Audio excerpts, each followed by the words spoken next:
walezi, naomba pia hizi tuje. Niombe na washirika wote tusimame. Tanyosha mikono yenu huko. Muombe rais pamoja na wenyeviti na viongozi waliomaliza muda. Tasimama mbele ya kila mmoja. Utaweka mikono na kuna maneno mtatamka kwa ajili yao. Ile roho ya uongozi iliyokuwepo ndani mwenu muambukize hao wafanye kazi kama nilivyofanya. Niombe viongozi waliomaliza muda. Na niombe waratibu. Nimeweka mkono huu juu ya kiongozi huu. Ni mkono wako kama ulivyomgusa Yeremia kwa ajili ya kuyatia maneno yako.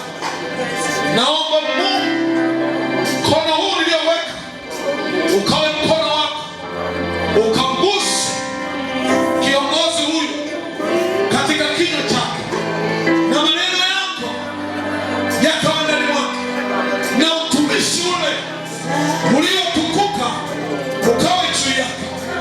Asiogope neno lolote. Kuanzia sasa naachilia mafuta ya uongozi ndani mwake. Kuanzia sasa naachilia mafuta ya utawala ndani mwake.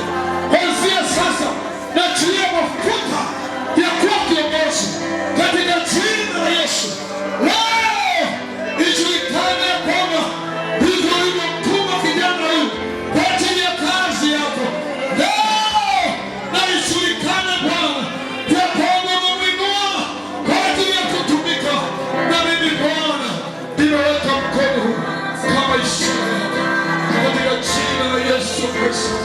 Mungu wa Ibrahimu, Isaka na Yakobo, Mungu kajulikane leo ya kwamba Bwana hautawapungukia katika jina la Baba na la Mwana na la Roho Mtakatifu.